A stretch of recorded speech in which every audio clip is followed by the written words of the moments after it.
una pa lang may judgment na po etong kampo ni Sara Duterte na para sa kanila dapat i-dismiss na yung impeachment, mga kababayan. Kaya dapat talaga mag-inhibit sila. Giging patas, pero sa publiko, may mga pahayag na hindi makakatakas. While VP Sara is in power, the threat of a full-blown Duterte comeback is still a very real and Tama naman, tama naman. Bakit ganito ang desperasyon? Bakit hindi maikubli ang gigil?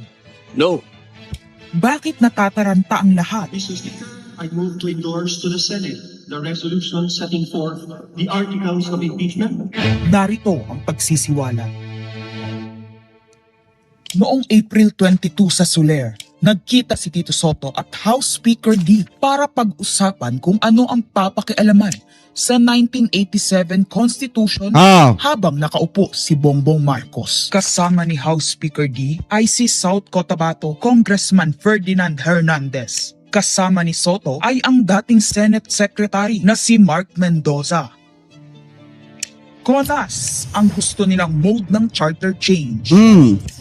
Sa Kamara ang charter change o pag-amyenda sa konstitusyon sa pamamagitan ng Constitutional Convention. Hindi, dapat naman nga talaga, mga kababayan, masyadong huli na ang Pilipinas at masyado na po tayong napag-iiwanan. Ano nga po, at kailangan na talaga, mga kababayang, i-amend ang 1987 Constitution kasi nga marami na pong butas. So ngayon, ang isa pa dito, mga kababayan, kaya po natin isinusulong talaga yung Chacha economic provision na yan, para na sa ganon kahit papaano naman medyo umalwan yung pamumuhay na mga kababayang Pilipino po natin. At para na sa ganon, mga kababayan, kahit papaano hindi na tayo mapag-iwanan at umusad na etong bansa nating ito.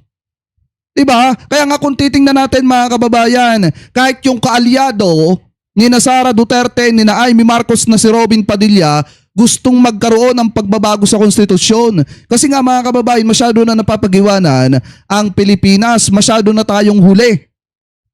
Diba? At kailangan natin ng totoong pagbabago. Mangyayari lamang yan kapag ka binago ang saligang batas, mga kababayan. Kapag ka nagkaroon ng Chacha economic provision. Anyway, tuloy pa natin. Is something big brewing inside government to claims of a possible no election scenario. Pag-aamyenda ng konstitusyon sa pamamagitan ng Constituent Assembly. At para makakuha ng suporta sa Senado at sa Kongreso, ito dapat ang mga nilalaman.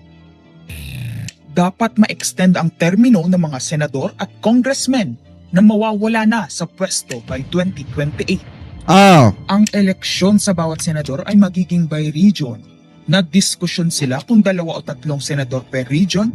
Kinompute nila kung mayroong 18 regions, nasa 36 o 54 ang magiging senador. Lumutang din ang usapang para hindi makaporma si Inday Sara sa 2028. Diba? Gawing 50 years old ang edad ng pwedeng tumakbo. Ito pa nga yung masakit dito, mga kababayan, Kung titingnan nyo talaga itong video ni Amy Marcos, talagang pagtatanggol to kay Sara Duterte. At ito yung isa pa sa pinakamatindi dito. Yung taong nananahimik, mga kababayan, pilit po nilang isinasali. Ito, tuloy pa natin. Pero nagpanukala si Soto na pwedeng gawing 35 years old para kay Vico Soto. Dahil ipagmamayabang niyang kayang talunin nito si Inday Sara. Eto, mga kababayan, to reality, kaya naman talaga ni Vico Sotong talunin si Sara Duterte.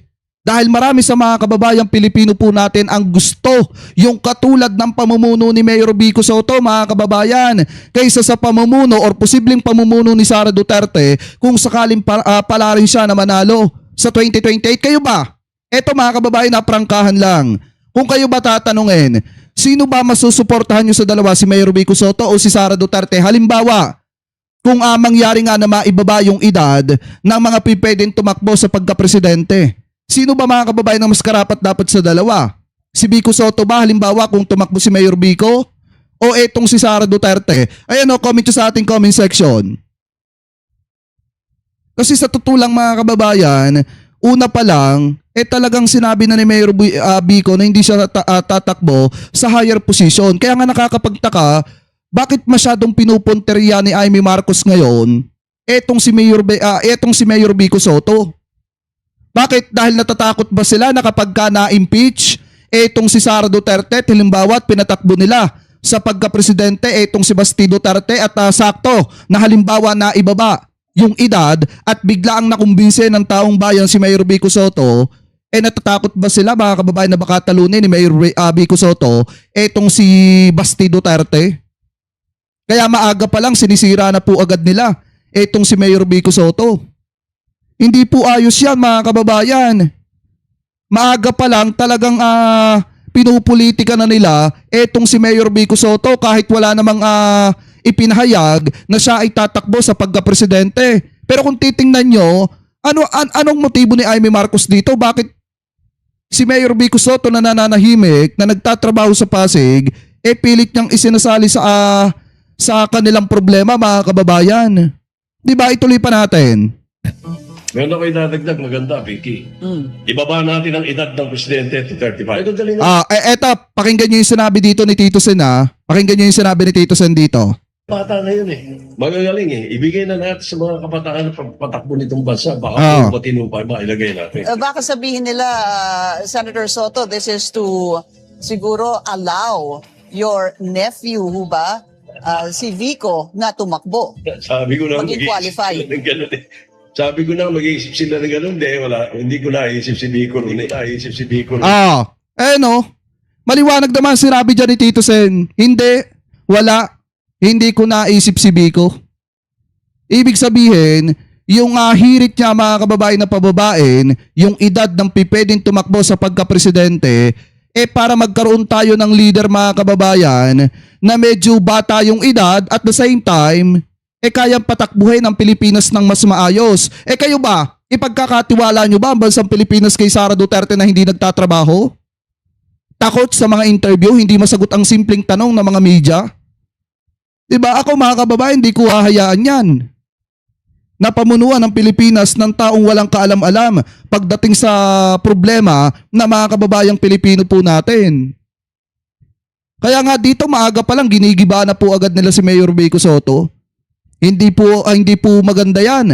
Na maaga pa lang mga kababayan, pilit na agad nilang sinisira si Mayor Vico Soto. Bakit? Natatakot ba sila na baka hindi makaporma ang mga Duterte kung sakalin tumakbo si Mayor Vico Soto sa pagka-presidente kapag ka naaprobahan na pababain yung edad ng mga tatakbo sa pagka-presidente?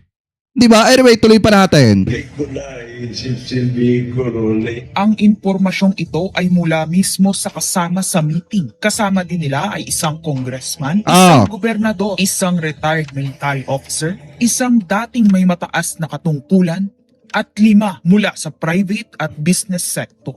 Kaya ba binaliwala ang panawagan ng taong bayan? Kaya ba binaliwala ang paalala ng Iglesia ni Cristo?